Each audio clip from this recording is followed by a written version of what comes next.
오늘은 제가 말하고 싶은 특별한 일이 있어서 사연을 보내게 되었어요.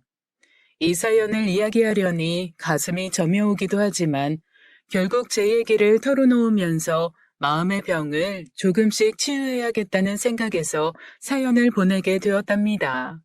무슨 이야기를 먼저 꺼내야 할까요? 우리 집안의 희망이 송두리째 무너져버린 바로 그 이야기부터 시작해야겠어요. 저의 고향은 서울에서 한참 먼 시골이랍니다. 서울에서 우리 집을 오려면 고속버스를 타고 한참을 와서도 하루에 2번 정도 다니는 버스를 오래 기다려 타고 들어와서 또 걸어야 하는 후미진 농촌이었죠. 가지고 있는 논이래야 서너마지개 정도였고 주로 밭농사를 지었지만 그걸로 우리 남매 넷을 포함한 부모님까지 생계를 해결하기에는 너무나도 힘든 상황이었답니다. 1960년대 당시엔 서울로 무작정 올라가면 공장에서 일자리를 쉽게 잡을 수 있는 시절이었어요. 남동생들이 아직 어릴 때 저는 집을 떠나 서울로 올라와서 한 공장에 취직을 했죠. 그리고 저희 집에는 우리 4남매 중에 부모님의 희망, 아니 온 집안의 희망인 언니가 있었답니다. 언니는 집에서 1시간 반이나 산 넘고 또 산을 넘어서 다녀야 하는 초등학교 시절부터 수재라는 칭찬을 들어가면서 월반을 해서 초등학교를 5년 만에 마쳤죠. 중학교, 고등학교를 모두 1등으로 졸업하고 우리 식구들 중에서는, 아니 우리 마을에서는 처음으로 서울대학교 사범대학에 그것도 장학생으로 입학을 했답니다. 언니는 학교를 졸업하고 모 중학교 교사로 발령을 받아서 집안의 생계를 책임지고 있었어요. 일찍이 서울로 올라온 저는 공장에 취직했고 기숙사 생활을 하면서 생활비를 아껴 버는 돈의 거의 전부를 집으로 보냈죠. 덕분에 제 아래에 있는 남동생 둘은 서울은 아니지만 대처로 나가서 상업학교에 다닐 수 있었답니다. 그러다 보니 저희 집안에서 저만 초등학교밖에 못 나온 처지가 되고 말았지만 부모님은 저를 더 없는 효녀로 여겨주셨답니다. 그리고 저는 공장 생활을 하며 같은 회사에서 만난 성실한 사람과 결혼을 하게 되었죠. 어렸을 때 부모님을 잃고 숙부의 손에 자랐지만 구김살 없고 쾌활한 성격을 가진 사람이었어요. 그리고 어디 내놔도 손색 없이 귀티가 나는 사람이었죠. 인물이 좋은 사람이었습니다. 언니보다도 먼저 하는 조금 이른 결혼이었어요. 결혼을 하고 곧 아이가 들어섰고 딸을 낳았답니다. 남편이나 저나 여전히 공장에서 잔업과 철야 작업까지 해야 하는 쉽지 않은 생활이었죠. 그리고 임금이 한창 저임금이던 시절이라죠. 나중에 들은 이야기지만요. 둘이 벌어 둘이 살기에도 참 빠듯하더군요. 그러나 착실하고 선한 성품의 남편과 부모님을 닮아서 천성이 부지런하다는 칭찬을 받는 저, 그리고 어려운 환경에서도 탈없이 자라주는 아이와 함께 저는 세상에 아무것도 부러운 것이 없었답니다. 그리고 저희 언니는 여전히 온 집안과 온 마을의 자랑이었어요. 그런데 누가 상상이나 했을까요? 이런 저희 집안의 희망이 한순간에 무너지리라는 것을요. 어느 날 부모님으로부터 언니가 휴직을 했으며 그 이유는 모른다는 편지를 받게 되었어요. 그리고 언니에게 찾아가 보라는 간절한 말씀도 덧붙이셨죠. 언니에게 찾아갔지만 언니는 그저 몸이 안 좋아 휴직을 했을 뿐이라고 하더군요. 하긴 가늘고 여리여리한 몸에 너무 공부에만 열중한 언니의 건강에 무리가 갔다는 것은 충분히 이해할 만한 일이었어요. 그러려니 하고 저는 여전히 잔업과 철야를 해가며 집에 돈을 보냈고 남동생들도 집과 가까운 대도시에서 일자리를 잡았답니다. 그렇게 약 1년 정도 지났을 때 언니에게서 만나자는 전가를 받았어요. 언니는 예전과는 달리 얼굴이 부어 푸석푸석했고 많이 살이 찐 상태였습니다. 가늘기만 한 언니가 살이 찌는 것은 바람직했지만 결코 건강해 보이지는 않는 안색이었기에 만나자마자 걱정이 되었죠. 희수가, 언니가 미안해. 나하고 얘기 좀 하자. 언니, 갑자기 밑도 끝도 없이 그게 무슨 소리야? 뭐가 미안해? 일단 우리 집으로 가자. 가서 얘기할게. 얘기가 길어. 언니가 자취를 하는 방에 들어섰을 때 저는 그만 기절을 할 정도로 놀라고 말았답니다. 방 안에는 이제 갓 태어난 아기가 꼼지락거리며 누워 있었어요. 저는 도대체 어떻게 된 일인지 몰라 이러지도 저러지도 못하고 있었죠. 언니는 갑자기 울음을 터뜨렸습니다. 그리고 울다가 이야기하다가 언니답지 않게 횡설수설하는 이야기를 대충 정리해보면 이랬어요. 언니는 언니와 같은 학교 대학원에 다니는 남자를 만나 연애를 했답니다. 당시로는 흔치 않은 대학원생, 저는 사실 대학원이 뭔지도 몰랐어요. 대학원에서 박사가 되기 위한 공부를 하고 있던 그 남자는 대학원을 졸업한 후 교수가 되면 언니와 결혼하기로 굳게 맹세했다고 했어요. 한 번도 서로의 변심을 의심해보지 않은 좋은 사이였다는 것이었죠. 그런데 이 남자가 대학원을 졸업하고 박사학위를 받으면서 어느 대학교의 교수가 되었고 언니와 결혼하겠다고 그쪽 집안에 이야기를 했답니다. 그런데 그 집안의 반대가 거셌다고 하더군요. 아버지가 교육자이시고 대대로 물려받은 재산도 많은 시쳇말로 좋은 집안이었어요. 그 집에서 아무 볼 것 없는 집안 출신의 언니를 며느리로 맞아들이는 것을 거세게 반대했다더군요. 그렇게 시댁이 될 집에서 둘의 사이를 반대하는 가운데 언니는 몸에 이상이 있는 것을 느꼈다고 했습니다. 산부인과에 갔고 이미 아이가 3개월째 언니의 몸 안에서 자라고 있다는 것을 알았다더군요. 언니는 아이를 낳기를 원했고 교사의 몸으로 결혼 전에 배가 불러 학교에 출근할 수가 없었기 때문에 아이를 낳을 때까지 휴직을 한 것이라고 설명했죠. 그제야 언니가 갑자기 휴직을 한 이유를 알 수 있었어요. 아이를 낳았고 아이는 건강한 아들이었답니다. 그런데 문제는 바로 아이 아빠의 태도였어요. 집안에서 계속 거세게 반대하자 아름아름 마음이 기운 것 같다는 것이었죠. 요즘이야 세상이 좋아져서 아이를 얼마든지 엄마의 호적에 올릴 수 있지만 당시만 해도 아이의 아빠가 허락하지 않으면 아이를 호적에 올릴 수 있는 방법이 없었습니다. 사생아, 지금은 없어진 말이지만 그때 바로 그 조카 아이는 언니가 사귀던 그 남자의 허락이 없으면 호적에 올라갈 수도 없고 제대로 취약을 할 수도 없는 처지가 되고 마는 것이었죠. 언니가 아기를 낳자 남자의 태도는 완전히 변했다고 하더군요. 언니는 이미 우리가 아는 그 지적이고 이성적인 모습이 아니었어요. 어찌할 바를 모르고 눈에 초점도 흐려진 모습이었죠. 언니의 이야기가 끝나자 우리 자매는 그냥 서로 붙잡고 서럽게 울었습니다. 시골의 한미한 집안에서 태어났다는 사실이 생전 처음 아프게 실감나더군요. 희수가 이 아이를 네 남편 호적에 올려줘. 부탁이야. 언니는 이런 엄청난 제안을 했습니다. 우리 부모님께도 알리지 말고 그저 네가 낳은 아기로 해서 호적에 올려줘.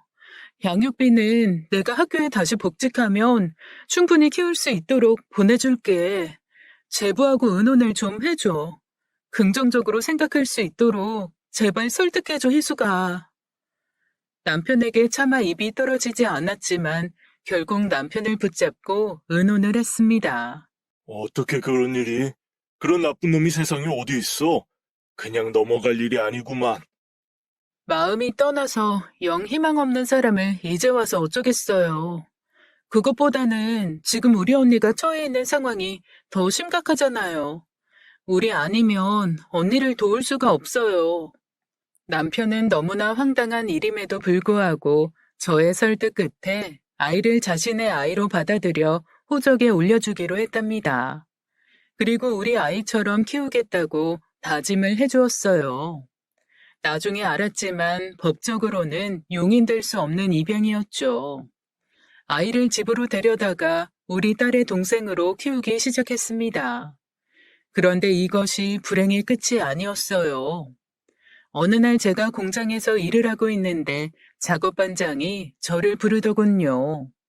무슨 일인가 해서 가보니 언니가 어느 병원에 있고 제가 다니는 회사의 전화번호를 간신히 불러주었다고 했습니다. 사랑하는 남자에게 배신당하고 아이까지 품에서 떼어놓은 언니는 결국 희망의 끈을 놓아버린 것이었어요. 먹으면 치명적인 무슨 약을 먹었다고 의사가 설명하더군요.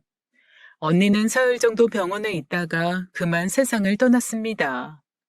세상을 떠나기 전 언니는 흐려지는 의식 속에서 제게 무엇인가 적힌 쪽지를 건네주었어요. 쪽지를 보니 어느 대학교의 주소였고 어떤 사람의 이름이 적혀 있었습니다. 저는 직감적으로 아이의 생부가 있는 학교와 그 사람의 이름이라는 것을 알 수 있었어요. 그러나 언니의 죽음의 원인을 아는 사람은 저와 남편뿐이었죠. 친정에도 언니가 아이를 낳아 저에게 입양시켰다는 것을 아는 사람은 없었어요. 시골에서 초등학교를 간신히 졸업한 저와 남편은 아이들을 이 서울에서 오로지 우리 힘으로 키워야 하는 처지가 되고 말았답니다. 언니가 살아생전에 아이의 양육비를 보내던 때와는 처지가 완전히 달라져 있었죠. 아이들을 먹이기 위해 남편과 저는 안 해본 일이 없었어요. 공사장, 남의 집 가정부 등등 돈이 되는 일이라면 무엇이든 했죠. 어른 둘만 누워도 꽉 차는 월세방 한 칸을 간신히 마련해서 살면서 잠자는 3시간 정도를 빼고는 일을 했습니다. 아이들은 그렇게 어려운 와중에도 무럭무럭 자라주었어요. 특히 아들은 언니를 꼭 닮아 좋은 머리를 타고난 아이였죠. 딸아이는 저를 닮았고 저보다도 더 순종적이고 얌전하기만 했답니다. 무엇이든 제 동생에게 양보했고 자기를 먼저 내세우는 일이 없는 아이였어요. 게다가 조카, 아니 아들아이는 초등학교 때부터 언니처럼 한 번도 1등을 놓치지 않는 수재였죠. 반에서 반장을 맡기도 했어요. 그러던 어느 날 아들의 학교에서 학급 반장과 임원들의 엄마들 모임이 있으니 다녀가라고 하더군요. 저는 기쁜 마음으로 할 수 있는 온갖 단장을 하고 자랑스럽게 어깨를 한껏 세우고 학교로 갔답니다. 그럼 오신 어머님들 소개하는 시간을 갖도록 하겠습니다. 먼저 반장 김영우 어머님부터 일어서셔서 다른 어머님들께 인사해 주세요. 저 반장인 김영우 엄마 되는 사람입니다. 엄마가 무능해서 아무것도 해준 것이 없습니다. 저를 빼고 부반장 엄마를 비롯한 다른 엄마들은 젊고 화려했습니다. 그에 비해 저는 너무 남루했고 그 엄마들 틈에서 어디로 숨을 곳을 찾고 싶을 정도였죠. 아무튼 어떻게 저떻게 학부형 모임이 끝나고 집으로 돌아왔어요. 그런데 그날 이후로 아들아이가 이상하게 말이 없어졌습니다. 명랑하던 아이가 갑자기 말도 없어지고 먹을 것도 예전처럼 먹지 않으니 걱정이 될 수밖에 없었어요. 형우야, 너 어디 아프니? 아니면 무슨 일 있어? 엄마한테 말해봐. 아들은 대답이 없었습니다. 오히려 벽 쪽으로 돌아앉아서 저를 쳐다보지 않으려고 했죠. 그래도 제가 집요하게 이유를 묻자 아이는 갑자기 울음을 터뜨렸습니다. 애들이 다 엄마 보고 엄마가 아니고 할머니 아니냐고 그런단 말이야. 다른 엄마들은 다 예쁜데 엄마는 왜 그래? 엄마한테서 이상한 냄새도 난단 말이야. 그리고 우리 집은 이게 뭐야? 부반장네 집에 갔더니 걔 방이 우리 사는 방하고 마당을 합친 것보다 더 넓었어. 아들은 울면서 울부짖듯 말했어요. 저는 그제야 아이가 왜 그렇게 말이 없어졌는지를 알게 되었죠. 언니를 그렇게 보낸 슬픔과 아이들을 키우면서 겪은 서름에 삼키고 삼켰던 제 눈물도 함께 터져나왔습니다. 아이를 껴안고 한동안 울었어요. 먼저 떠난 언니가 너무나 그리웠고 또 원망스럽기도 했습니다. 뭐가 그리 급해서 이 예쁜 아이를 두고 그렇게 먼저 떠나버리고 말았는지요. 그렇게 한바탕의 서름이 아이와 저를 휩쓸고 지나갔고 그 후 아이의 입에서 다시는 학교에서 엄마 오시라는 소리를 들을 수 없었어요. 중학교, 고등학교 때 모두 공부를 잘해서 반장을 하면서도 단 한 번도 저를 학교에 오라고 하지 않더군요. 딸아이는 가끔 친구를 데리고 집에 와서 그 좁은 방 안에서 소꿉장난을 하고 놀기도 했어요. 그런데 아들은 결코 그런 일이 없었답니다. 남편과 저는 아들이 중학생이 되고 고등학생이 되어서도 아들의 친구 이름 하나를 알지 못했고 단 한 명도 얼굴을 본 적이 없었죠. 형우야, 너는 친구 하나도 없이 그냥 공부만 하니? 친구들하고 놀러도 다니고 운동도 좀 하고 그래야 되는 거 아니야? 그러게 말이다. 아니, 너무 공부만 하면 건강 해쳐. 뭐든지 적당한 게 좋은 거란다. 이 집에 친구들도 데려오려무나. 그러면 이 아빠가 맛있는 떡볶이도 사줄게. 너 여전히 엄마 아빠하고 집안이 부끄러워서 그러니? 그런 거 아니에요. 친구 없어요. 친한 애들 만들어놔봤자 공부하는데 방해만 돼요. 저는 무조건 저하고 경쟁하는 애들 다 이기고 최고 대학교 최고 학과에 갈 거예요. 좋은 학교, 좋은 과 간다는데 말릴 사람은 없지만 무조건 1등만 하는 게 중요한 게 아니란다. 주변 사람들과 좋은 관계를 만들어가면서 함께 살아가는 것도 중요한 거야. 주변에 좋은 사람들이 많다는 게 얼마나 중요한 일인지 알아야 돼. 사람은 항상 혼자 되었을 때를 대비하고 살아야 한단다. 몸을 돌보지 않고 닥치는 대로 일을 하면서 아이들을 키우며 맞이했던 세상은 정말 차디찬 곳이었습니다. 한강물의 절반이 저의 눈물이었다고 해도 과언이 아니었죠. 그러나 그렇게 차가운 세상에서도 좋은 사람을 많이 만났어요.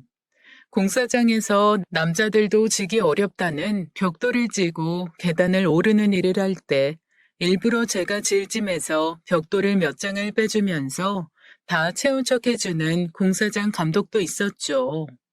그리고 봉투를 붙이는 부업을 할 때 짐찐 몇 원을 더 얹어주면서 아이들 과자 사주라는 고마운 사람도 만났어요. 저는 그렇게 차디찬 세상에서 좋은 사람들을 만날 때마다 언젠가 우리 집이 조금이라도 먹고 살만하게 되면 꼭 저보다 힘든 사람들을 도우며 살 것이라고 속으로 다짐했답니다. 차가운 세상에서 그런 좋은 사람들의 작은 배려가 얼마나 따뜻하고 힘이 되던지요. 저는 아이들에게 사람과 사람 사이에서의 작은 배려가 얼마나 중요한 것인지를 가르쳐 주고 싶었습니다. 그래서 친구도 없이 공부에만 매달리는 아들아이가 참 많이 걱정되기도 했어요.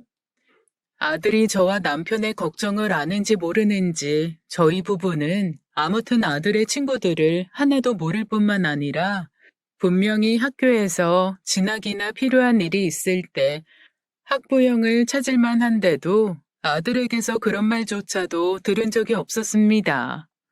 언젠간 아이들이 학교에 가고 남편도 나가고 오랜만에 혼자 집에 있을 때 저는 한동안 쳐다볼 틈도 없었던 거울 앞에 서서 제 모습을 찬찬히 뜯어보았죠. 아들은 이제 고등학생인데 거울 안에는 평생 농사일에 찌든 저희 친정 어머니보다도 더 늙어 보이는 낯선 여인이 서 있었습니다. 다시 한번 서름이 저를 휩쓸고 지나갔죠. 아이들이 없는 틈에 실컷 울고 난 저는 더 이를 악물었습니다. 아들을 대학에 보내려면 더 노력해야 했어요. 아주 좋은 학교에 갈 성적이 되지는 않았지만 웬만한 성적을 유지하고 있었던 딸아이는 공부 잘하는 동생의 앞길을 위해 자신이 대학을 포기하겠다고 이미 중학교 때 담담하게 말했습니다. 그것이 또 엄마 아빠의 짐을 덜어주는 것이 될 것이라고도 했죠. 엄마, 나 고등학교 빨리 졸업하고 어디든 취직해서 돈 조금씩이라도 벌 거야. 엄마랑 아빠 조금이라도 덜 힘들게. 엄마, 손이 이게 뭐야? 나무 껍질 같잖아. 엄마, 나 취직해서 첫 월급 타면 엄마 손에 바를 핸드크림 제일 먼저 사줄게. 너도 대학교에 가야지. 그래야 멋진 신랑감도 만날 수 있을 거란다. 엄만 하나도 힘들지 않으니까 대학 포기할 생각하지 마라. 아빠도 초등학교밖에 안 다녔지만 세상에서 제일 좋은 분이잖아. 꼭 공부 많이 한 사람이라고 다 아빠처럼 좋은 사람 아니라는 거 나 잘 알아요. 이렇게 어린아이답지 않은 말을 하면서 딸은 굳이 대학교에 가라고 하는 저를 오히려 설득했답니다. 저는 여러 번 딸에게 대학교를 포기하지 말라고 했지만 딸아이는 고집을 꺾지 않았어요. 그런 여력이 있으면 제 동생을 더 지원하라고 했죠. 그런 딸아이의 마음 씀씀이가 차가운 세상에서 저를 배려해주던 그 따뜻한 사람들의 손길 같았어요. 저와 남편은 딸의 표현대로 손이 나무 껍질보다 더 단단하게 되도록 노력을 해서 아이들의 초등학교에 들어갈 무렵에는 간신히 서울역 근처에 한 골목에 막대기로 기둥을 세우고 그 위에 포장을 친 국수를 만들어 파는 가게를 운영하게 되었답니다. 그럴듯한 점포가 있었던 것도 아니고 그저 테이블 서너 개만 놓고 시작한 일이었어요. 공장에서 버는 빠듯한 월급보다 더 많은 돈을 만질 수는 있었지만 아직도 생활은 여유롭지 않았어요. 그래도 공사장, 남의 집 일 등으로 떠돌아다니지 않는 것만 해도 행복했답니다. 그러나 그 무엇보다도 그 어려운 환경을 이기고 공부를 잘해서 수제 소리를 듣는 아들과 집안 형편 탓에 너무 일찍 철이 들어버렸지만 눈에 넣어도 아프지 않을 따뜻한 마음을 가진 딸내미가 제 행복의 전부였어요. 드디어 아들은 고등학교를 졸업하고 그 어렵다는 서울대학교 의대에 입학했죠. 아들의 합격 소식을 들은 날 저는 언니 생각에 슬픈 눈물을 감출 수 없었지만 또한 아들의 합격 소식에 기쁨의 눈물을 흘렸어요. 그런데 이 기쁜 소식에도 마냥 기뻐할 수만은 없는 것이 바로 등록금 문제였습니다. 국수 가게가 그럭저럭 되어가고는 있었지만 아직은 내 식구 먹고 사는 일 정도만 예전보다 조금 여유 있게 해결할 수 있었거든요. 남편과 저의 씨름은 깊어졌어요. 의과대학의 등록금은 다른 학과의 등록금보다 많이 비싸더군요. 어떡하면 좋아요. 애는 공부를 잘해서 저렇게 턱 최고학과에 입학하게 됐는데 등록금 댈 돈이 없으니 말이에요. 어떻게든지 마련해 보자고. 내가 이 친구 저 친구한테 조금씩 구워보기라도 할 테니까 당신도 최대한 노력해봐. 알았어요. 어떻게든지 정해진 날짜 안에 등록할 수 있도록 해야죠. 당신한테는 언제나 미안해요. 아들아이의 일에 관해서 저는 남편에게 항상 미안한 마음을 가지고 있을 수밖에 없었죠. 그러나 남편은 그런 제 말에 핀잔을 주곤 했습니다. 그런 말 하지 마. 형우 엄마, 당신이 자꾸 그런 말 한다는 건 결국 형우를 우리 아들로 생각하고 있지 않다는 증거야. 왜 아직도 그런 생각을 해? 형우는 틀림없는 우리 아들이야.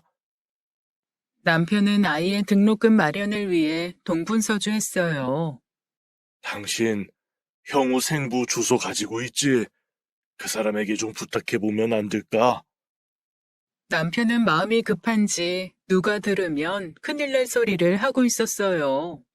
저는 남편의 말이 혹시라도 누구에게 들리지 않을까 염려하지 않을 수가 없었죠. 그러면서도 저는 남편의 말을 반복해서 생각해 보았어요. 그리고 제가 여전히 간직하고 있는 언니의 쪽지도 생각해 보았습니다. 저는 머릿속으로 아들의 생부에 대해 수없이 상상했었어요. 용기를 내 찾아가 볼까? 안 되는 일이지. 아니야, 가보자.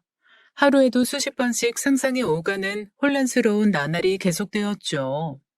그런데 이런 일을 두고 바로 하늘이 돕는다고 하는 거겠죠. 장학생으로 선정되었던 학생이 무슨 일인지 입학을 포기하면서 등록금 전액을 지원받는 장학생이 되었다고 아들이 말하더군요. 형우야, 입학식이 며칠이랬지? 아빠하고 지우하고 같이 가련다. 3월 3일이에요. 그런데 오시지 않으셔도 돼요. 너 또 엄마 아빠가 부끄러워서 그래? 엄마랑 아빠가 이번엔 큰맘 먹고 지우하고 같이 옷도 한 벌씩 장만했어. 그런 거 아니에요. 오시지 마세요. 거리도 가깝지 않아요.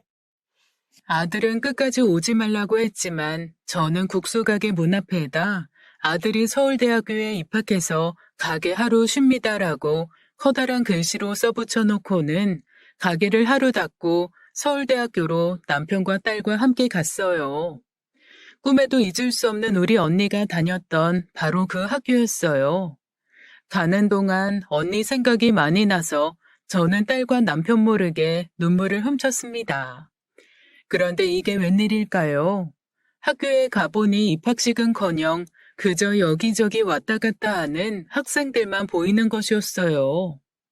엄마, 우리 날짜 잘못 알고 온 거 아니야? 이게 어떻게 된 거지? 아니야. 네 동생이 분명히 3월 3일이라고 했어. 형우 엄마, 당신이 잘못 들은 거 아니야? 입학식은커녕 아무것도 없잖아. 우리 식구들은 결국 그렇게 허탕을 치고 집으로 돌아올 수밖에 없었죠. 그리고 학교에 갔다가 늦게 귀가한 아들을 붙잡고 물었어요. 엄마는 참, 제가 언제 3월 3일이라고 했어요. 3월 2일이라고 했지. 제가 정신이 없어서 잘못 들었던 모양이었습니다. 입학식 날부터 허탕을 쳤지만 아들은 그 천재들만 모여있다는 서울대 의대를 우수한 성적으로 졸업했고 대학병원에 인턴으로 나가게 되었어요. 모진 고생의 끝이 바로 이렇게 깊은 것이었구나 하고 생각했죠. 남편과 저는 국수가게 운영에 더욱 열심히 매달렸어요. 아들이 졸업하고 개원을 하고 싶어 한다는 것을 알았기에 조금이라도 도움이 되고자 했죠. 비록 병원을 개원할 그 엄청난 돈을 다 마련하지는 못한다고 해도 말이죠. 국수 가게는 잘 되었습니다. 우리 집 국수가 맛있다는 소문이 나면서 국수 포장마차는 문전성시를 이루었죠. 이제는 포장을 걷어치우고 그럴듯한 점포를 얻어서 국수 전문점을 할 수 있게 되었어요. 남편과 저는 국수 장사를 해서 버는 돈을 부동산 여기저기에 조금씩 투자를 했고 투자를 하는 곳마다 호재를 만나 가격이 급등했답니다. 어느새 사람들은 우리 부부를 알부자, 국수 재벌 등으로 부르기 시작했어요. 그렇게 세월은 흘러 아들은 인턴과 레지던트 과정을 무사히 마치고 대학병원은 아니지만 다른 큰 종합병원에 월급을 받는 의사로 취직했습니다. 그리고 딸은 고등학교를 졸업하고 다니던 중소기업에서 만난 착실해 보이는 사위감을 데려와서 인사시켰어요. 그러던 중에 더욱 큰 경사가 생겼답니다. 실력 있는 의사로 경력을 키워가던 아들이 드디어 결혼하고 싶은 여자가 생겼다는 것이었어요. 아이고, 정말 잘 됐구나. 어떤 아이냐? 어떤 아이길래 우리 의사 선생님 마음을 이렇게 훔쳐간 거야? 제가 지금 일하고 있는 병원에서 만난 사이예요. 집안도 좋은 아이예요. 아버지 어머니도 모두 의사이신 의사 집안이에요. 꼭 같이 개원할 거예요. 조만간 인사시킬 텐데 집이나 가게 말고 다른 곳에서 만나요. 장소는 제가 정해서 알려드릴게요. 누나는 결혼 얘기 없어요? 네가 짝이 생긴 이상 지우 결혼도 서둘러야겠구나. 그래야 네가 빨리 결혼하지. 누나보다 앞서서 결혼하는 건 좀 그렇지. 나와 남편 그리고 딸은 아들이 나오라고 하는 어느 호텔 레스토랑에서 예비 며느리를 만났죠. 재색을 겸비한 아이였어요. 좋은 집안에서 성장한 아이답게 귀티가 철철 흐르더군요. 저는 한눈에 예비 며느리가 마음에 들었답니다. 형우야, 그리고 올케. 벌써 이렇게 불러도 될지 모르겠지만 우리 엄마하고 아빠, 우리 둘만 보고 세상을 달리듯 살아오신 분들이세요. 결혼하면 당연히 우리 부모님 잘 모시고 살 거죠? 형우를 위해서 인생을 사셨다고 해도 과언이 아닌 분들이에요. 당연하지. 누나, 걱정하지 말아요. 누나부터 얼른 결혼식 치를 생각하고요. 그럼요. 저희가 부모님 잘 모실 거예요. 누님은 걱정하지 마시고 결혼해서 잘 사시면 그게 효도예요. 그렇게 화기애애한 분위기에서 첫 만남이 끝나고 그 이후로 아들과 예비 며느리는 저희 부부에게 정말 살가웠답니다. 예비 며느리는 결혼 전인데도 집으로 자기 살림을 조금씩 들이기 시작했어요. 어차피 와서 살 집인데 미리 조금씩 짐을 들이는 게 나중에 편할 것 같다면서요. 이 집 참 사연이 많은 집이지요. 단칸방, 월세집, 전셋집을 떠돈 끝에 국수 전문점이 문전성시를 이루고 재산이 모이면서 은근히 며느리를 데리고 살 생각에 무리해서 장만하게 된 집이었답니다. 물론 아들이 따로 살림을 나겠다고 하면 그럴듯하게 내줄 여유도 이제는 있었어요. 첫 만남을 가진 지 1년이 조금 안 되었을 때 아직 결혼식을 올리기도 전에 예비 며느리는 집으로 아예 들어앉았습니다. 예비 사돈과는 아직 상견례도 갖기 전이라 조심스럽기도 했답니다. 걱정 마세요, 아버님, 어머님. 제가 다 친정 부모님들하고 상의해서 하는 일이에요. 친정 부모님들께서는 형우 씨가 너무 마음에 들어서 형우 씨 집안에 대한 일도 모두 알아서 하라고들 하세요. 그리고 혼인신고는 먼저 할 거예요. 예비 며느리, 아니 혼인신고를 했으니 이제 며느리겠죠. 며느리는 그러나 공부밖에 모르고 자라서인지 집안 살림에는 영 소질이 없었어요. 저도 국수 가게 때문에 바쁘고 해서 집에서 일할 사람을 하나 들이기로 했죠. 며느리는 친정에서 소개해주는 사람을 드리고 싶다고 하더군요. 나쁠 것 없는 일이었죠. 며느리는 보기에도 믿음직한 아주머니 한 분을 데리고 왔습니다. 저 역시도 아주머니에게 모든 것을 맡기고 가게 일에 열중할 수 있어서 좋았어요. 아들은 바빠서 거의 귀가가 늦었고 며느리는 며느리대로 병원 일에 바빴죠. 딸 역시 결혼해서 우리 집에서 멀지 않은 곳에 신혼살림을 차렸고 결혼한 지 1년쯤 되었을 때 곧 손주가 태어날 것임을 알려주었습니다. 형님, 이제 배가 많이 부르네요. 언제가 산딸이랬죠? 왜? 부러워? 너무 일에만 열중하지 말고 이제 엄마 아버지께 손주 소식 전해줄 때 아닌가? 그래요, 부러워요. 그런데 결혼식 한 다음에요. 배불러서 웨딩드레스 입는 건 좀 그렇잖아요. 결혼식 너무 미뤄지는 거 아닌가 싶어서 사돈 댁에 죄송해서 그렇지. 어떻게 키운 따님이실 텐데 결혼식도 없이 이렇게 와서 며느리 노릇, 그것도 착하게 해주고 있는 게 죄송해서. 그래 아가, 사돈 댁에 면목 없는 노릇이니 얼른 상견례하고 서둘러 결혼식 날짜 잡자꾸나. 네, 어머니 알겠어요. 어머니 시키시는 대로 서두를게요. 형우 씨도 어머님 아버님 말씀이라면 하느님 말씀으로 아는 사람이니까 의논할게요. 이렇게 행복만이 가득 찬 나날이 흘러가고 있었어요. 그런데 사람의 욕심이 끝이 없다고 했던가요? 나무랄 데 없는 며느리까지 들이고 나니 손주 생각이 간절해지더라고요. 그래서도 더욱 아들과 며느리에게 결혼식을 서두르라고 했죠. 그러던 어느 날 아들과 며느리가 저에게 말하더군요. 엄마, 결혼식 곧 할 텐데 이 사람이나 나나 바빠서 신혼여행 갈 시간이 없어요. 그래서 가까운 일본으로나 하루 이틀 다녀올 생각인데 엄마랑 아버지도 같이 가세요. 그렇게 하세요, 어머니. 일본이 온천이 좋잖아요. 저희도 피곤하고 해서 온천 쪽으로 가고 싶고 어머님, 아버님께도 좋을 것 같아서 그렇게 하자고 했어요. 늙은이들이 왜 아들 신혼여행에 끼어? 얘들도 참 별소리를 다 하는구나. 그래. 아니 너희들끼리 오붓하게 다녀오려구나.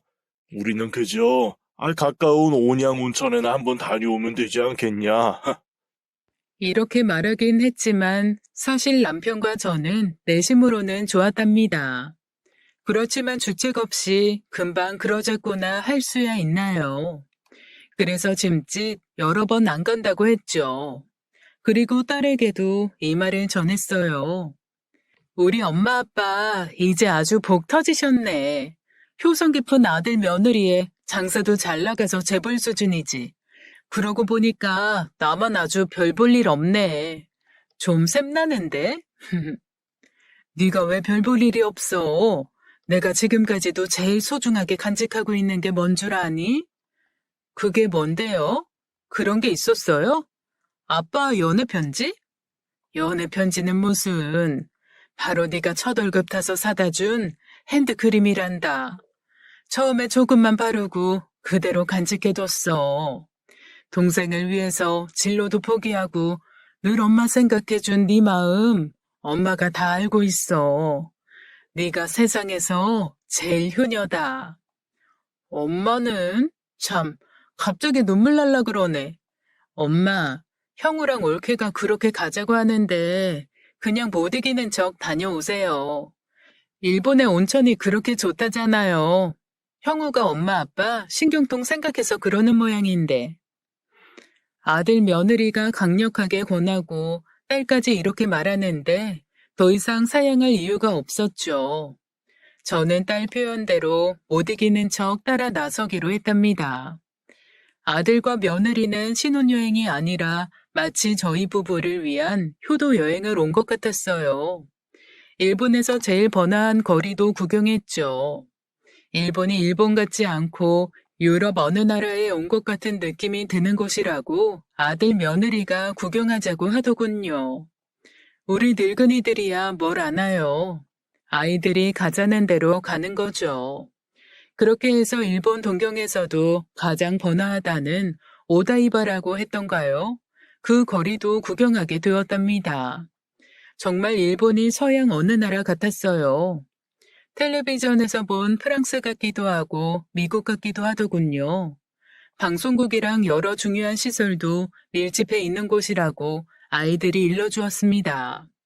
그 거리에 있는 한 건물에 들어가 서로 통해 있는 통로를 통해 이 건물 저 건물을 오가며 우리는 일본의 중심가를 실컷 구경하고 유명하다는 맛집에 가서 일본식 돈가스도 맛있게 먹었어요.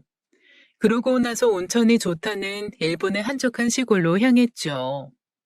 기차를 타고 한참을 가서도 또 한참을 더 들어가야 하는 곳에 진흙이 보글보글 끓는 우리나라에서는 볼 수 없는 신기한 온천이 있었어요. 무슨 가스인지 온천에 가득 덮고 있었고 한 치 앞도 보기 어려운 곳이었지만 온천물은 정말 좋더군요. 수십 년 묵은 신경통이 한꺼번에 날아가 버리는 느낌이었어요. 그렇게 며칠을 그 온천에 묵었습니다. 일본에서도 아주 오지라서 집들이 마치 드라마에나 나오는 옛날 일본 집들과 비슷하더군요. 아들과 며느리는 우리를 위해서 미리 집 한 채를 빌려 놓았다고 했어요. 일본 사람들조차도 많이 찾지 않는 곳이라 식당도 없어 밥도 해 먹어야 하는 곳이었답니다. 마치 어릴 적 소꿉장난하듯이 오순도순 밥을 해 먹고 온천을 하면서 아들 며느리와 며칠을 지내다 보니 서울로 돌아가기 싫을 정도로 천국 같았어요. 온천에서 조금 걸어 나가면 바닷가도 볼 수 있었죠. 사람이 많지 않은 곳이라 빈배들만 몇 척 보이더군요. 세상에 어떻게 이런 곳이 다 있다니? 여기 있다가 서울 갈 생각을 하니 정말 시끄러워서 못 갈 것 같구나. 그러게 말이다. 아유, 어떻게 이런 곳을 다 찾았냐? 여기야 늙은이들이나 좋지. 너희 같은 젊은 애들이 뭐가 재밌었겠니? 우리 때문에 너희들이 생각 많이 한 것 같구나. 우리 같은 노인네들이 조용히 쉬기 꼭 좋은 장소였습니다. 우리를 생각해준 아들 며느리에게 참 고마웠죠. 남편과 나는 바닷가를 거닐면서 말했답니다. 나중에 더 늙으면 이런 곳에 와서 여생을 보내자고요. 여행을 와서 며칠을 그렇게 보내고 아이들이 배를 타고 바다를 좀 돌아보자고 하더군요. 온천에서 뿜어나오는 가스 덕분에 바다에 안개가 잔뜩 낀 것 같은 모양새였습니다. 꼭 영화에나 나올 것 같은 배경 속에 들어가 있는 기분이었죠. 아이들 말로는 한참을 나가도 허리 높이밖에 안 되는 얕은 바다라고 하더군요. 정말로 땅과 인접한 바닷물은 무릎 정도밖에 안 될 정도로 얕았고 그림 같은 작은 배가 떠 있었어요. 남편과 저는 그 배에 몸을 실었습니다. 배가 살랑살랑 움직였고 남편과 저는 어릴 때 시골 동네에 흐르는 개천에서 물놀이를 하는 어린 아이들 같이 서로에게 물을 튕기며 놀았죠. 이런 것을 신선 노름이라고 하는 것이겠죠.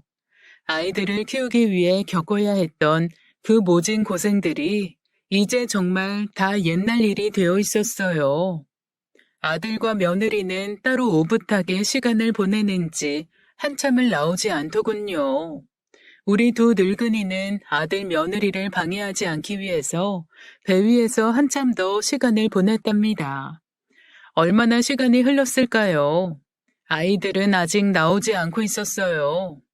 배 위에서 바라보는 안개가 낀 것 같은 풍경이 너무 좋아 아이들과 같이 보고 싶더군요.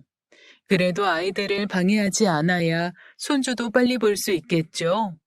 우리는 배 안에 있는 노를 저어 바닷가에서 조금 더 떨어진 곳으로 나가보았답니다. 유황인지 무슨 가스인지 안개가 자욱해서 바다의 깊이를 알 수 없었기에 좀 두렵기도 했지만요. 남편이 바다로 내려서더군요. 해변에서 한참을 나왔는데도 바다는 깊지 않은 것 같았어요. 여전히 시골의 시냇물처럼 얕은 바다. 남편은 마치 어린아이가 된 것처럼 바지를 걷고 물속을 텀벙거리며 걸어다니더군요. 그러다가 한순간 갑자기 남편의 모습이 시야에서 사라졌어요. 분명 얕은 바다라고 텀벙거리며 걷던 사람이 시야에서 사라져버리고 나니 겁이 더럭 나더군요. 얕은 바다라고 알고 있던 곳에서 갑자기 깊은 바다를 만난 것이 틀림없었습니다. 형우 아버지! 형우 아버지! 어딨어요? 형우 아버지! 대답이 없었습니다. 몇 번을 더 불러보아도 대답이 없자 저는 울면서 아이들이 있는 집으로 뛰어갔어요. 아이들은 이야기를 듣고 나더니 이곳은 핸드폰도 잘 터지지 않는 곳이지만 외부에 연락을 취해보겠다고 하면서 남편이 사라진 바다 쪽으로 뛰어나갔죠. 그리고 잠시 후 다시 돌아오더니 외부와 연락이 닿았다면서 제 아버지를 찾겠다고 다시 나가더군요. 저는 그저 울면서 아이들과 남편이 돌아오기를 기다리는 수밖에 다른 도리가 없었어요. 그런데 한참이 지나도 아이들과 남편은 돌아오지 않았습니다. 정신을 차려보니 주변이 무섭게 고요하더군요. 온 세상 사람들이 다 사라지고 저 혼자 남은 것 같은 느낌이었어요. 그래도 아이들이 외부와 연락이 닿았다고 했으니 누가 와도 오겠지 하는 믿음이 처음에는 있었죠. 그런데 시간이 지날수록 그 믿음은 부질없는 것이 되고 있었어요. 남편도 아이들도 한참이 지났는데도 돌아오지 않고 있었습니다. 저는 문득 아이들이 남편을 찾아 깊은 바다로 들어갔다가 변을 당한 것이 아닐까 생각했죠. 제 아버지를 찾겠다고 둘 다 바다에 뛰어들었다가 생각보다 깊은 바다에 변을 당한 것이 틀림없었어요. 저는 이제 이성을 잃고 집 밖으로 뛰쳐나갔습니다. 형우야, 형우 아버지, 아가! 마음이 급하니 핸드폰도 어디 있는지 찾기 어렵더군요. 아이들이 분명 외부와 연락이 닿았다고 했으니 핸드폰이 있으면 연락이 될 것 같았어요. 그러나 핸드폰을 어디 두었는지 도저히 찾을 수가 없었습니다. 여전히 남편과 아이들을 목 놓아 부르면서 미친 듯이 바닷가를 헤맸어요. 우리가 탔던 배가 바람에 밀려왔는지 가까운 바닷가에 떠 있었지만 그 배에는 남편도 아이들도 없었습니다. 그렇게 보이지 않는 아이들과 남편을 목 놓아 부르다가 바닷가에서 정신을 잃었었나 봐요. 꿈일까요? 얼핏 한국말이 들리는 듯 했습니다. 모든 것이 한순간의 꿈만 같았고 제정신이 아닌 와중에도 남편과 아이들이 걱정되어 미칠 것만 같았어요. 저도 모르게 입에서 외침이 새어나왔습니다. 도와주세요. 우리 아들 며느리, 아이들 아버지가 무슨 변을 당한 것 같아요. 나 길 몰라요. 도와주세요. 듣는 사람이 있건 없건 무의식 중에 외쳐댔어요. 그리고 어느 순간 눈물이 얼굴을 흥건하게 적시도록 흐르고 있다는 것을 느꼈죠. 듣는 사람이 있을 것 같지 않은 오지라는 것을 알면서도 저는 그저 미친 사람처럼 한 말을 또 하고 또 하는 수밖에 없었습니다. 거의 실신을 해가는 중에 다시 얼핏 한국말이 들리는 듯 했어요. 저 혹시 영천교 국수 포장마차 아주머니 아니십니까? 꿈결처럼 이런 말도 들려왔습니다. 저는 이제 제가 죽었는지 살았는지도 제대로 느끼지 못할 상황에 처해 있었죠. 헛소리도 들리는 것 같은데 여기가 이승인지 저승인지도 구별이 가지 않았어요. 영천교 국수 포장마차 아주머니 맞으시죠? 맞네요. 저 기억 못 하시겠습니까? 그러고 나서 저를 잡아 일으키는 손길이 느껴졌습니다. 천천히 그리고 친절하게 저를 잡아주는 손길이 현실로 느껴지고 저는 그 손길에 따라 움직였어요. 그 손길은 저를 어딘가에 앉게 하더니 친절하게 물병을 건네주었죠. 저는 건네주는 물을 마시고는 조금이나마 정신을 차릴 수가 있었습니다. 그제야 그 친절한 손길의 얼굴을 볼 수 있었어요. 그런데 얼굴을 보아도 잘 기억할 수가 없더군요. 분명히 저를 염천교 국수 포장마차 아주머니라고 불렀던 그 사람이 맞는 것 같은데 말이에요. 이게 어떻게 되신 일입니까? 이 먼 곳까지는 어떻게 오셨으며, 왜 혼자세요? 물을 몇 모금 들이켜고 이제 좀 정신이 난 저는 그 사람을 붙잡고 우리 아들과 며느리 그리고 남편을 찾아달라며 울음을 터뜨렸습니다. 그리고 자초지종을 말했죠. 그 행위는 저의 이야기를 차분히 들어주었습니다. 그러고 나서 걱정 마시라고 저를 다독였죠. 알아서 다 처리해 주겠노라고 마음 놓으시라면서요. 도와주겠다는 말에 대충 정신이 다 돌아온 제게 그 사람은 옛날 일 한 가지를 이야기하기 시작했어요. 저와 남편이 서울역 근처에서 포장을 지고 테이블 서너 개를 놓고 장사를 시작한 지 얼마 안 되었을 때의 이야기였죠. 이야기를 끝까지 듣고 보니 이제야 선명하게 기억나는 일이 하나 있었습니다. 점포도 없이 천막 비슷한 포장을 위쪽에 치고 테이블 서너 개를 놓고 싸구려 국수를 파는 집에 찾아오는 손님들은 거의 모두가 어려운 형편의 사람들이었어요. 싼 가격이었지만 가격을 물어보고는 못 먹고 그냥 나가려는 사람들도 많았습니다. 그런 사람들을 붙잡아 앉히고 국수 한 그릇을 꼭 먹여보내곤 했었어요. 나중에 잘 되면 갚으라고 하면서요. 그렇게나마 하는 것이 그 차가웠던 세상에서 저를 배려해주던 따뜻한 마음들에 대해 은혜를 갚는 길이라고 생각했죠. 그러던 어느 날의 일이었어요. 남루한 차림에 어떤 젊은이가 들어와서 국수 한 그릇을 주문하더군요. 한눈에 보기에도 허기져 보이기에 저는 다른 사람들에게 주는 양의 2배쯤 국수를 넉넉히 담아 내주었습니다. 허겁지겁 먹는 청년을 보니 몇 끼니를 굶은 것 같더라고요. 그래서 가게에서는 팔지 않지만 제가 먹으려고 가지고 나온 도시락의 밥을 그릇에 담아 건넸었죠. 그 청년은 그 밥도 허겁지겁 먹어 치우더니 갑자기 포장을 젖히고 나가서 도망을 가는 것이었어요. 국수값도 계산할 수 없는 처지에 그 청년이 배고픔을 이기지 못하고 들어와서 국수를 주문해 먹고는 도망을 가는 것이 분명했죠. 뛰지 마. 돈 안 내도 괜찮아. 넘어져. 천천히 가. 나중에 잘 되면 갚아. 걱정하지 마. 넘어진다니까. 천천히 가. 행인은 제게 말하더군요. 그때 한없이 울면서 뛰어갔다고요.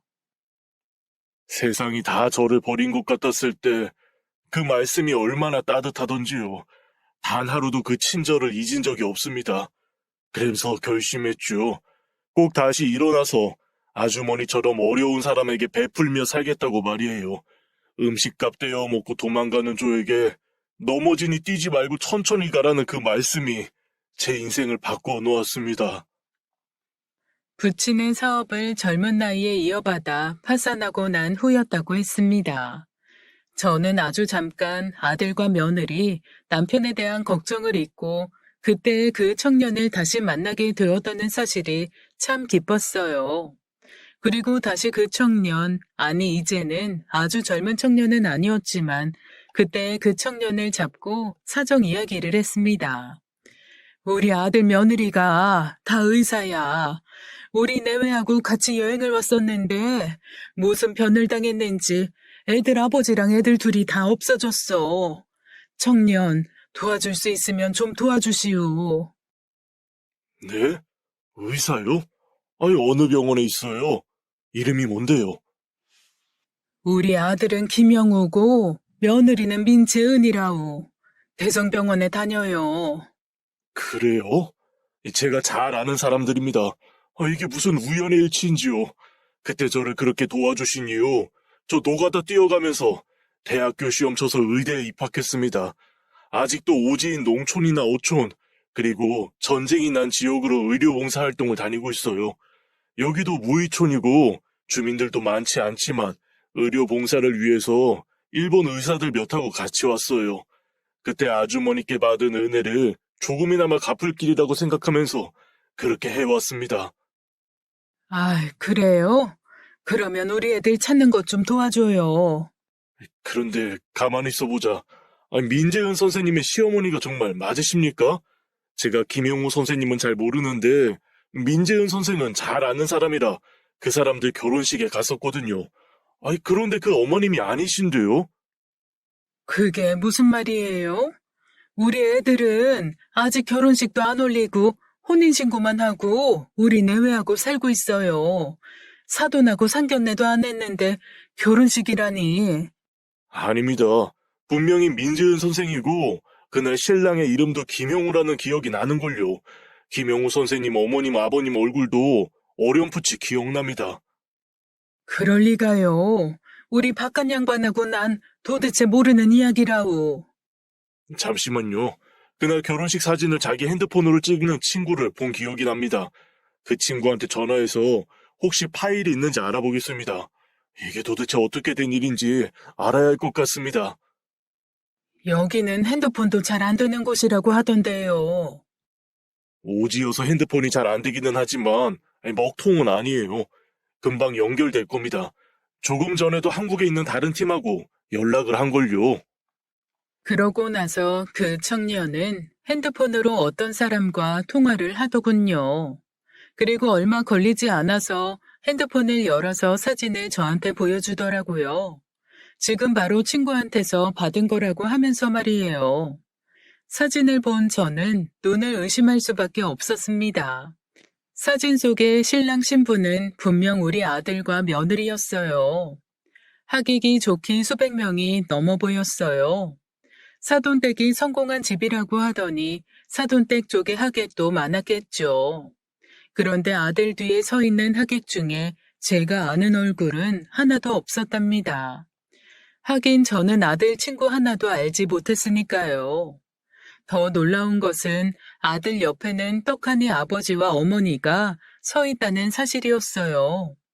그런데 아버지는 분명 우리 남편이 맞는데 어머니는 제가 아니었죠. 한 중후한 노부인이 아들의 어머니 자리에 남편과 나란히 서 있는 것이었어요. 이게 어떻게 된 일이요? 젊은 양반, 이게 어떻게 된 일이냐 말이에요. 우리 아들하고 며느리가 맞아요. 그리고 아버지도 우리 남편이 맞고요. 그런데 어머니는 도대체 누구란 말이에요? 정말 아드님하고 며느님이 맞다는 말씀이시죠? 그렇다면 이거 정말 이상한 일이네요. 그리고 여기 오신 것도 아드님, 며느님이 오자고 하신 거란 말씀이시죠? 그리고 나가서 돌아오지 않으셨다고요, 두 분 다. 그리고 그 청년은 또 말했죠. 사실 민재은 선생, 우리 며느리와는 같은 의과대학을 나와 아는 사이인데 죄송한 말씀이기는 하지만 좋아하는 사람은 아니라고요. 고등학교 시절 학교 폭력에 관련된 사람이라는 소문도 무성하다는 이야기도 하더군요. 저는 우리 착한 며느리가 그럴 리가 없다고 그 청년을 칠 듯이 되들었지만 그 청년이 지금 제게 거짓말을 할 이유는 없었어요. 그 청년은 한국으로 전화를 걸어 아들과 며느리가 다니는 병원에 전화번호를 물었고 둘 다 일본에 출장 중으로 다음 주에나 출근할 것이라며 떠났다는 사실을 확인해 주었어요. 의료봉사를 위해 이 오지에 왔다는 그 청년이 아들의 결혼식 사진을 보여주는 순간부터 저는 여러 가지 일들이 이상했다는 것을 비로소 깨닫게 되었습니다. 계속 결혼식을 미루던 일, 상견례를 끝까지 하지 않은 일, 그리고 굳이 일본까지 같이 가자고 때를 쓰듯이 조르던 일 등등 예전에는 전혀 아무렇지도 않게 지나쳤던 일들이 이상하게 생각되기 시작했습니다. 그러나 생각하고 또 생각해도 알 수 없는 것은 아들의 결혼사진 속의 아버지가 분명히 제 남편이 틀림없다는 사실이었어요. 청년은 우리 며느리 민재은 선생의 학교폭력 관련 소문은 거의 사실로 밝혀지고 있다는 말도 했죠. 그러고 나서 결정적으로 제게 말했습니다.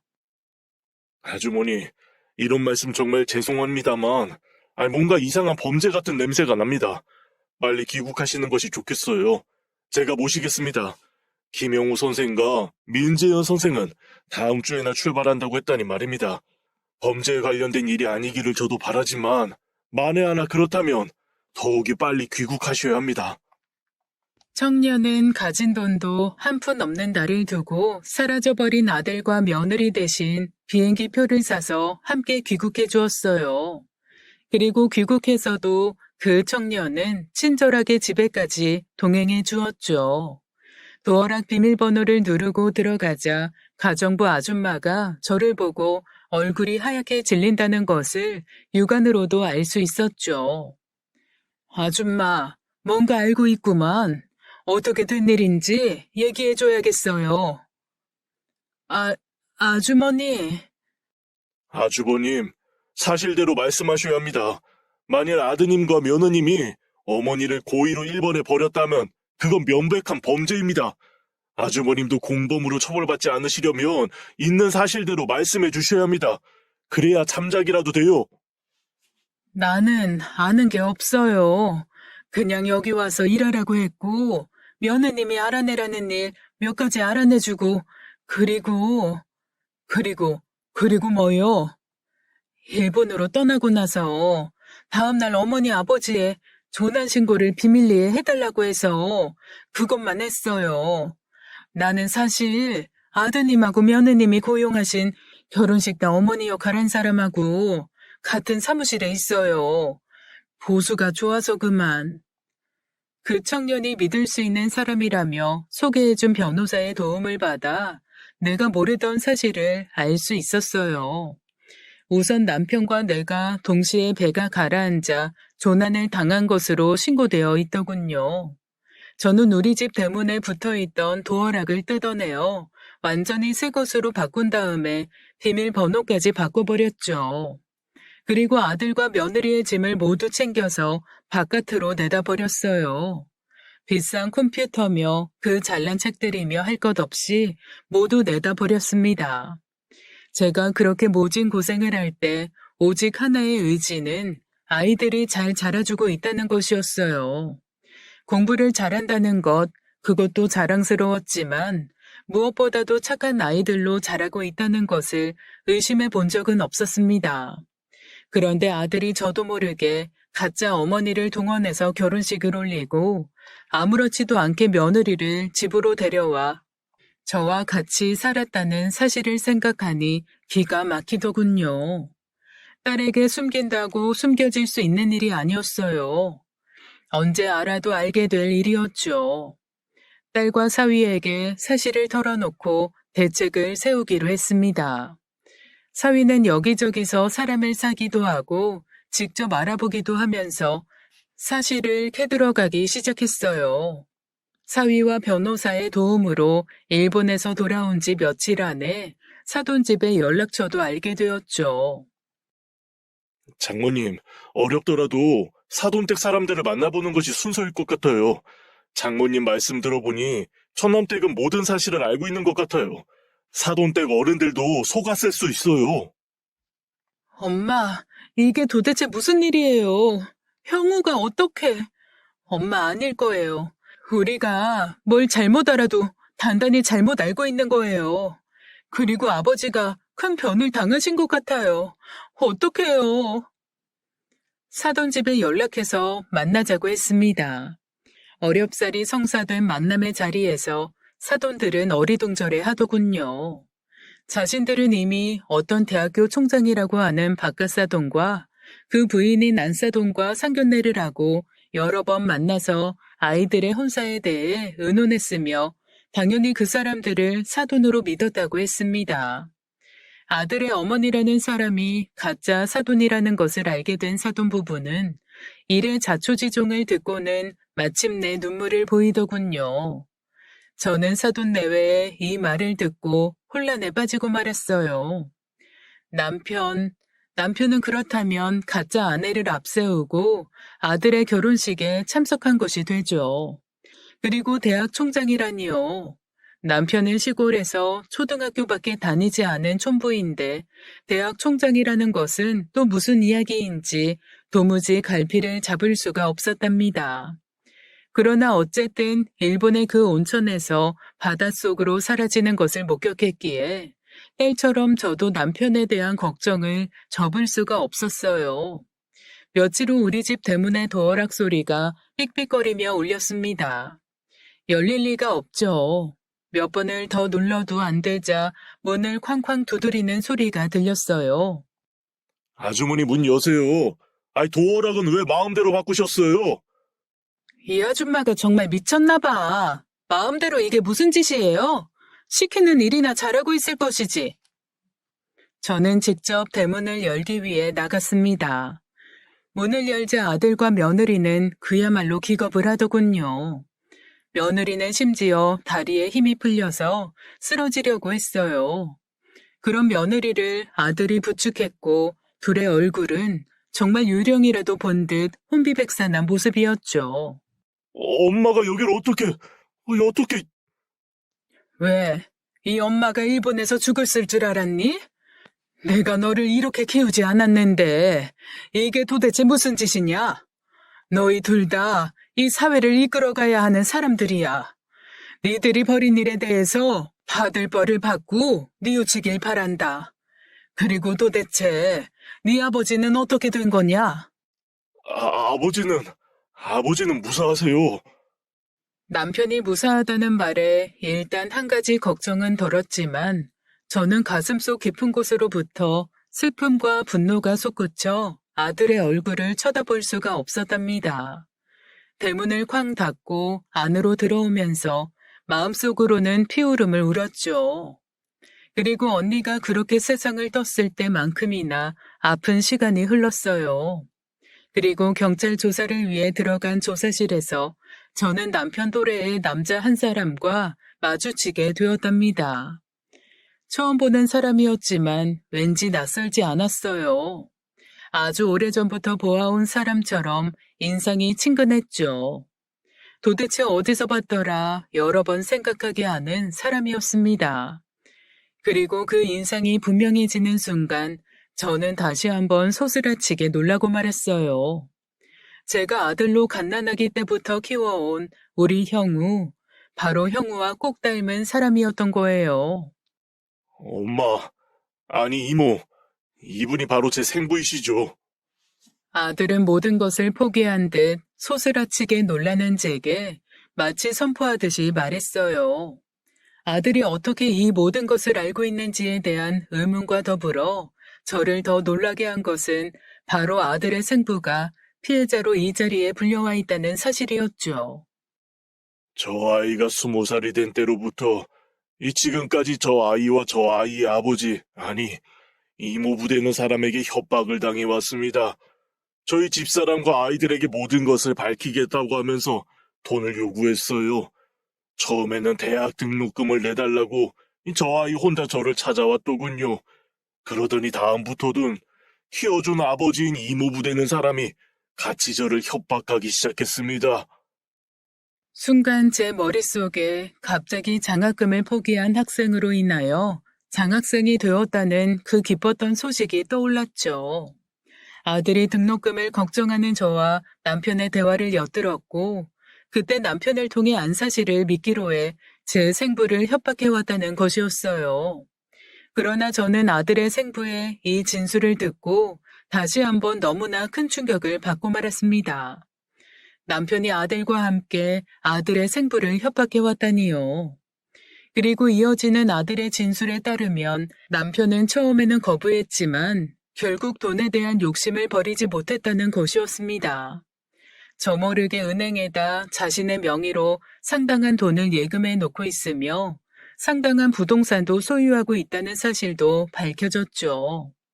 모두 아들의 생부로부터 뜯어낸 것이었어요. 욕심은 끝이 없다고 그러면서도 저와 공동명의로 되어 있는 재산을 노렸던 겁니다. 변호사로부터 설명을 들은 바로는 한 가지 사고로 인해 동시에 두 사람 이상이 실종되었을 때 동시에 사망한 것으로 친다는 것이었습니다. 즉 남편과 제가 동시에 조난을 당했다는 신고를 미리 하도록 손을 써두고 어딘가에 살아있다는 이야기가 되겠죠. 남편은 법적으로는 귀신이나 마찬가지였어요. 시간이 지나 법적으로 제가 완전히 죽은 것으로 처리되면 나타나서 저와 공동명의로 되어 있던 재산을 나누어 갖기로 되어 있었던 것이었겠죠. 남편이 동경의 한 호텔에 머무르고 있다는 것을 아들이 자백했고 변호사와 경찰이 일본에 전화를 걸어 그 사실을 확인했습니다. 남편까지 사돈 내외를 감쪽같이 속인 결혼에 가담했고 더구나 저를 일본에 버리는 일에까지 관련이 있다는 것을 알고 저는 정말이지 죽고 싶을 만큼 큰 충격을 받았어요. 자기 아이를 낳은 여자와 자식을 버린 사람인데 이 정도야 겪어야 하는 일이죠. 그리고 아버지가 대학 총장쯤은 되어야 또 제 생모처럼 결혼을 반대하는 일에 부딪힐 일이 없겠죠. 생부에 대한 가책은 없습니다. 그리고 생부 대신 저를 키워주신 이모부에게도 역시 제 생부 되시는 분이 갚아야 할 빚을 청산하신 거에 불과하지 않겠습니까? 아들은 자신이 벌인 일에 대하여 그다지 가책을 느끼지 않는 것 같았습니다. 그 사실이 저를 더 슬프게 했어요. 형우 엄마인 희경이한테 잘못한 일을 속죄한다는 심정으로 견뎌왔습니다. 그런데 이제 모든 것이 백일하에 드러나고 나니 오히려 후련한 느낌입니다. 희경이가 스스로 목숨을 끊었다는 사실로 인해 큰 죄책감을 느꼈고 그 때문에도 더 아들 아이의 요구를 뿌리칠 수가 없었습니다. 저는 이 진술을 듣고는 그냥 경찰서 바닥에 뒹굴고 말았습니다. 평생을 믿고 살아온 남편의 실체가 명확하게 드러나는 순간이었죠. 아들에 대한 배신감은 또 말해 무엇하겠어요. 그리고 무엇보다도 죽은 언니가 사무치게 아파할 것이라는 생각에 경찰서 바닥에 뒹굴면서 복받쳐 오르는 울음을 참을 길이 없었죠. 저를 도와준 그 변호사는 해석하기에 따라서 아들과 며느리 그리고 남편에게 형법상의 유기죄가 성립될 수 있다는 이야기를 했습니다.